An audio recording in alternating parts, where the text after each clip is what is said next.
Jawa Barat selaku pembina apel menuju mimbar apel.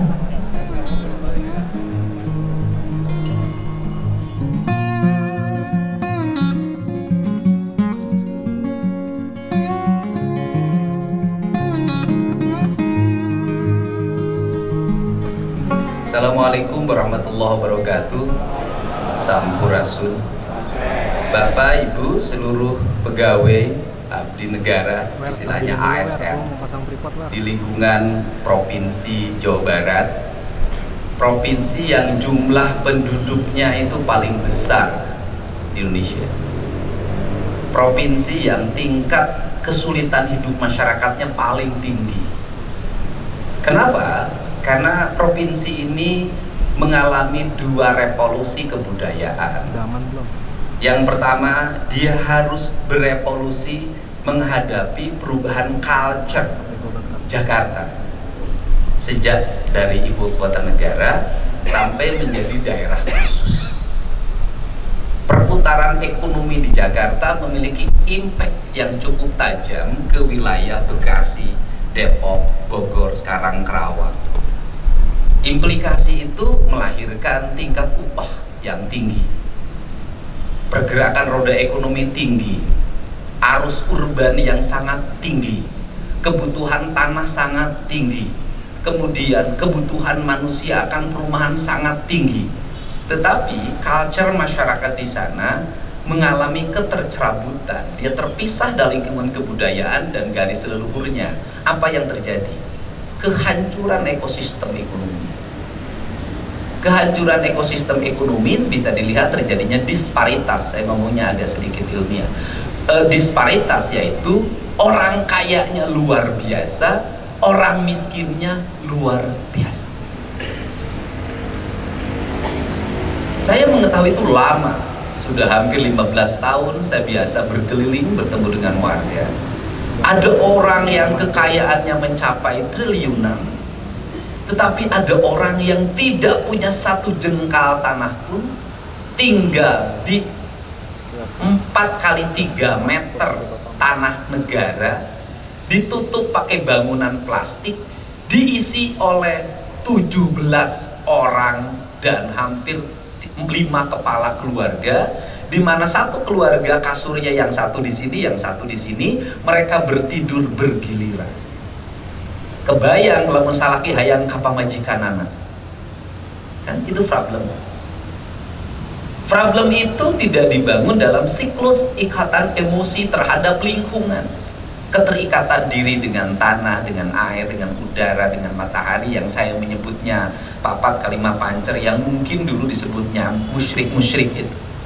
Sesungguhnya adalah kerangka berpikir teologi orang Sunda yang mengajarkan manusia itu akan mengalami kedamaian, ketentraman, ketenangan, dan kebahagiaan manakala dia bersatu dengan ekosistemnya.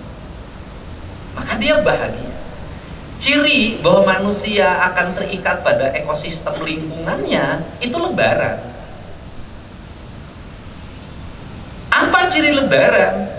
Anda sudah sukses di Bandung menjadi eselon 2A, Anda sukses di Jakarta menjadi eselon 1A, lebaran walaupun macet tetap ingin pulang ke kampung. Kenapa? Karena di situ cikal bakal Anda tumbuh, di situ ekosistem Anda hidup. Maka budaya lebaran itu yang intinya adalah budaya membawa anak-anak kita bertemu dengan saudara-saudaranya, sesungguhnya adalah itu budaya membangun kembali ekosistem kita dalam sebuah komunitas hidup yang disebutnya paguyuban. Itu budayanya Patembayan, dan itu melahirkan ikatan emosi kekerabatan. Dari ikatan emosi kekerabatan itu akan lahir kepersaudaraan. Kepersaudaraan itu akan lahir ikatan batin, dan itu akan menjadi kekuatan politik yang sangat luar biasa. Siapa yang sudah melakukan itu? Orang-orang Batak, orang Sulawesi Selatan. Karena dia punya ikatan emosi kekerabatan, budayanya paguyuban. Walaupun di kita ini ada paguyuban, Jawa Barat, tetapi mereka jauh lebih real dibanding kita. Sinaga, sinaga, sinaga, hutapea, hutapea, hutapea, hutagalung, hutagalung, hutagalung, sampai kiamat dia tetap menjadi orang Batak. Ketika yang satunya berhasil, maka komunitas itu, marga itu akan dengan mudah, saya Huta Barat, bertemulah pengacara semuanya Huta Barat. Nanti jadi HRD di perusahaan, ya mana siapa yang ngelamar? Marganya sama, dia kita saudara, kita saudara, kita saudara. Orang yang di perantauan bertemu dengan satu marga, maka dia akan ikatan emosional dan kekerabatannya akan kuat, sehingga yang tertinggal terbawa yang sama yang maju. Beda dengan orang Sunda. Makanya saya berulang-ulang, ikatan kekerabatan ini penting. Nah, kita membangun lewat apa hari ini? Berkomunitas, berorganisasi, berpartai. Kita membangun ikatan dengan itu, membuat ikatan-ikatan itu. Tetapi apakah berpartai, berorganisasi, berserikat itu selamanya? Tidak.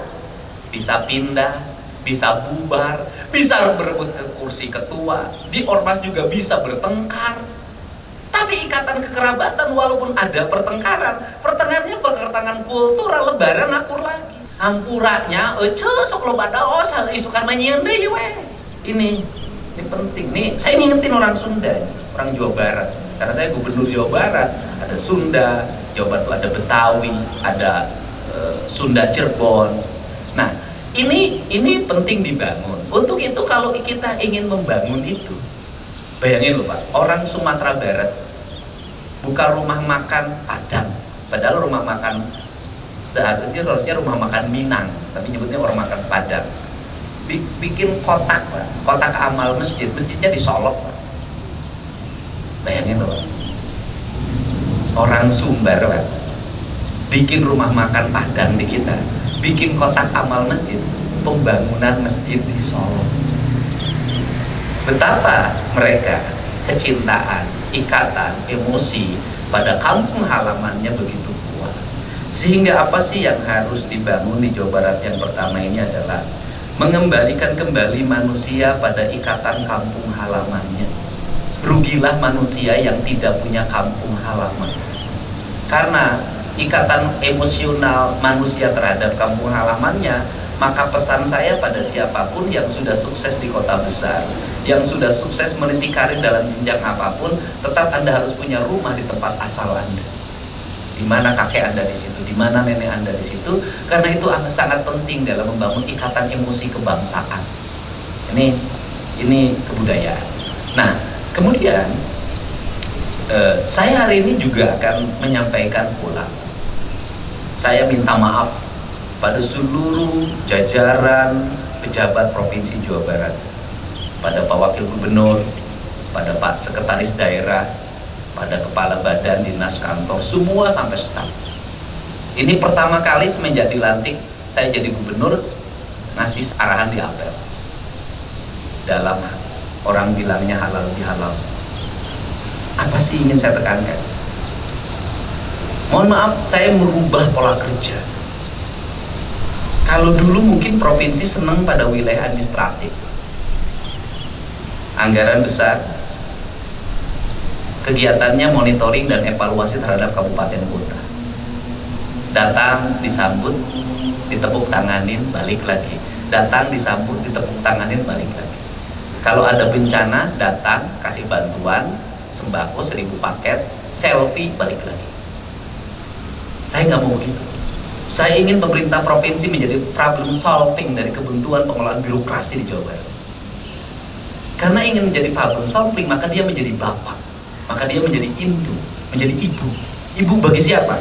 Bagi pemerintahan kabupaten kota, bagi pemerintahan kecamatan, bagi pemerintahan desa dan kelurahan. Maka dia hadir dalam setiap berbagai kesulitan publik dan mencari solusi. Solusi itu tidak akan lahir dalam rapat-rapat di sebuah meja yang ada laptop berjejer dan kemudian pakai layar digital. Solusi tidak akan lahir di situ. Solusi akan lahir itu di tengah-tengah konflik. Solusi akan lahir di tengah-tengah kesulitan. Solusi akan lahir di tengah-tengah bencana. Solusi akan lahir di tengah-tengah perut orang lapar. Maka pemerintah provinsi hadir di sini untuk memberikan apa? 1, perlindungan. dua, advokasi, yang ketiga kesejahteraan. Karena itu maka saya mohon maaf kalau bobot anggaran hari ini dirubah. Dirubah untuk apa? Diperbanyak klaster-klaster pertumbuhan baru. Pertumbuhan baru apa? Infrastruktur, klaster baru. Kemudian industrialisasi, kita menjadi motivator dan eksekutor malah. Misalnya kasus Biawai ini di Subang lama sekali. Kemudian saya kumpulkan hanya dalam waktu 10 menit selesai. Exit tol yang biasanya berlama-lama, ketemu menteri hanya 5 menit selesai. Setelah itu apa harapannya? Pertumbuhan. Pertumbuhan apa? Ini orang-orang bisa kerja. Problem apa lagi? Sengketa tanah. Sengketa tanah apa lagi? Percaloan dalam pembebasan tanah. Harga yang 500 dirubah menjadi 5 juta. 5 juta ditawari 10 juta. 10 juta ditawari lagi 20 juta. Kalau model begini, mana ada investasi masuk? Mau melahirkan pengangguran? Tidak. Saya berikan solusi lagi. Solusinya apa? Seluruh pemilik tanah bertemu dengan yang beli. Gubernur menghadiri, Kapolres yang setempat menghadiri, Kapolsek menghadiri, Dandim menghadiri, dan Ramil menghadiri, Bupati menghadiri, lihat mereka bertransaksi. Lakukan secara terbuka, boleh divideokan, boleh di YouTube-kan, semua orang biar tahu. Dan kemudian setelah itu advokasi warganya. Setelah punya duit 100 juta, 200 juta, 1 miliar, 2 miliar, 3 miliar, arahkan pada aspek yang produktif. Kenapa? Saya punya pengalaman seluruh daerah yang mengalami pembebasan di Jawa Barat, setelah itu warganya jatuh miskin. Kenapa? Beli mobil, bangun rumah baru, piknik nggak pernah berhenti, anak-anaknya kemudian beli motor, mobilnya dibarisin. Dalam waktu 3 tahun mereka mengalami kebangkrutan total, miskin, tidak punya apa-apa. Lahir kelas baru, bukan orang Jawa Barat, tapi orang yang datang ikut berjualan, orang datang ikut kerja, orang datang, mereka membeli tanahnya, mereka terpinggir, orang Bekasi geser ke Kerawang, orang Karawang geser ke Purwakarta, orang Yogyakarta habis daerah gunung-gunungnya semuanya. Ini nggak bisa. Perlu apa? Perlu negara, pemimpin yang bisa mengarahkan pada aspek yang produktif. Aspek yang produktif gimana? Rubah pola pikir orang Jawa Barat, mulai dari pendidikannya. Anak-anak nggak usah pakai motor ke sekolah, kalau masih bisa ditempuh dengan jalan kaki, naik sepeda, naik angkutan umum. Oke, angkutan umumnya jelek, saya sudah minta Sekda Dinas Perhubungan, siapkan konsep angkutan umum yang ramah lingkungan, siapkan konsep angkutan umum yang berbasis pariwisata, berbasis edukasi. Masa kita kalah sama odong-odong? Odong-odong digemari. Kalau odong-odong digemari, ya udah kita bikin mobil yang berstandar seperti odong-odong itu. Ngangkut orang ke pasar, ngangkut orang ke sekolah, anak-anak diciptakan, kasih musik yang baik. Untuk apa? Angkutan massal adalah alternatif dibanding mereka pakai motor, knalpot brong, pulang dari sekolah, mereka pacaran, nongkrong di mana-mana, hamil duluan, problem kemiskinan akut terjadi. Anak-anak miskin itu lahir dari keluarga miskin, pola kemiskinannya diwariskan, merokok masih muda, motor-motoran, keluyuran malam, di jalan saling bunuh, saling bacok, pulang ke rumah biaya operasi 33 juta, nggak bisa bayar. Kenapa? Saya ini yang nanganin begitu hampir tiap hari. Tapi harus dirubah. Untuk itu birokrat harus tumbuh menjadi kaum etos yang melakukan perubahan. Gak bisa kita begini terus. Gak bisa kita hanya datang pagi, pulang sore, kemudian gak apapun. Untuk itu, lahirkan eksekusi. Di mana wilayah kerja Provinsi Jawa Barat? Oke, kantornya di Gedung Sate. Pastikan seluruh pegawai yang memasuki Gedung Sate melewati perempatan, traffic light, melewati berbagai tempat, pastikan tidak ada pengemis lagi. Kita bareng-bareng bekerja. Pastikan tidak ada lagi eksploitasi anak di bawah umur untuk jualan di pinggir jalan pada waktu jam sekolah. Pastikan udah ada dinas pemberdayaan perempuan. Makanya saya ngomong, apa yang dilakukan? Oh iya, kita kerjasama opo? Tuh, perempatan sana. Tuh, di sini. Berapa perempuan Indonesia yang terancam hukuman di luar negeri?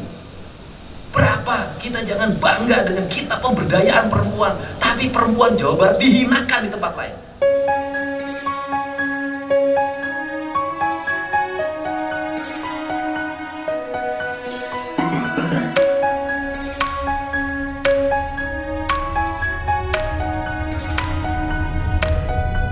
Kita rubah mindsetnya. Kita tidak boleh kelihatan gagah, tapi rakyat kita gagah. Karena apa? Kegagahan gedung sate ini sebagai pusat pemerintahan Provinsi Jawa Barat adalah adanya di mana? Di seluruh wilayah Jawa Barat tidak ada lagi perempuan Jawa Barat yang mengalami ancaman hukuman mati di luar negeri. Tidak ada lagi ada perempuan-perempuan Jawa Barat yang direndahkan. Nggak boleh. Karena apa? Saya mau ke Jawa Barat tahun garulis. Nah, stigmanya jelek. Garulis. Anda pernah nggak? Saya mau pergi ke Jogja, perempuan Jogja garulis. Nggak pernah kalimat itu. Karena di Jogja ada ini, kebudayaan, ada ini, ada ini, ada ini. Saya mau pergi ke Bali, nggak ada itu. Perempuan Bali, garulis, nggak ada di otaknya, nggak ada. Yang ada adalah laut, pantai, kebudayaan. Saya mau pergi ke Lombok, laut, pantai, kebudayaan. Tetapi ketika ke Jawa Barat, garulis orang Jawa Barat, konotasinya menjadi negatif. Saya ingin suatu saat, saya ingin ke Jawa Barat. Perempuan Jawa Barat pinter-pinter, hebat-hebat, punya integritas. Kita rubah mindset itu. Saya rubah. Mindset itu akan berlangsung. Yang terakhir, kita rubah mindset orang. Ketidakpercayaan pada seragam. Saya kasus pembagian bantuan di Bogor. Kabitnya itu nggak mungut, udah saya yakin. Kabitnya itu enggak, yang mungut tuh KKSU kecil 200.000 sampai 250.000, tapi rame zaman sekarang. Sudah dijelasin nggak mungut juga, publiknya tetap nggak percaya. Kenapa? Karena terlalu identik kalau pakai baju dishub itu pasti pungutan. Kan Brian, apakah harus dirubah seragamnya? Itu karena apa? Peningkatan jejak masa lalu. Untuk itu kan merubah image. Terbeda tilalaki nunggu kenyahoan bapak majikan anak, susah lah. Jujur eta teh babaturan diajak ngobrol, babaturan di kantor na asli eueuh naon. Pamajikan keukeut terpercaya aing mah. Ya, boleh lah, satu tangan boleh lah. Tapi kalau urusan ketidakpercayaan hari ini bukan hanya milik laki-laki, perempuan pun banyak yang tidak bisa dipercaya. Tepuk tangan. Karena sudah setara sekarang ini. Laki-laki perempuan itu sudah setara. Laki-laki punya potensi menyimpang, ya perempuan juga punya potensi. Itu kan kita mindset. Nah, untuk itu saya ingin sekarang tuh mencoba untuk mindset. Jangan Anda pakai seragam gitu loh.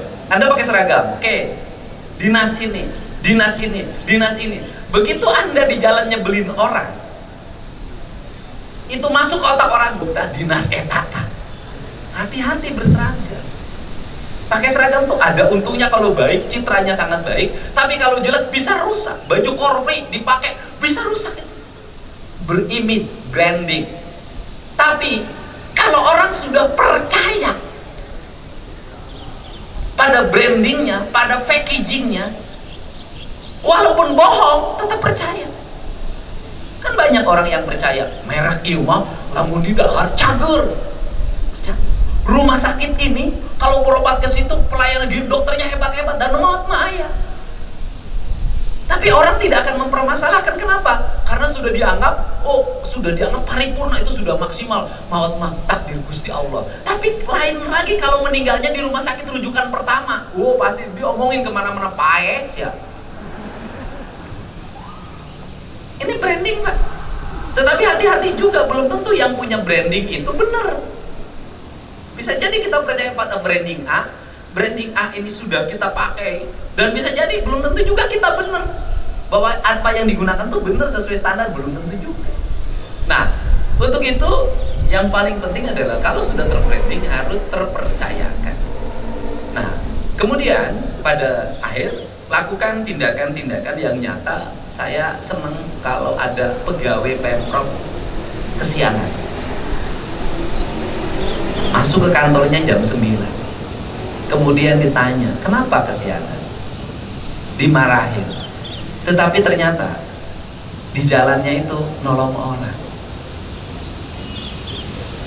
Ternyata di jalannya itu bantuin anak agar masuk sekolah karena sama ibunya bertengkar, anaknya di jalan, anaknya nggak mau ke sekolah karena belum bayaran. Anda mengadvokasi mengantar ke sekolahnya, bagi saya itu jauh lebih hebat dibanding masuk tiap hari tapi tidak punya produksi.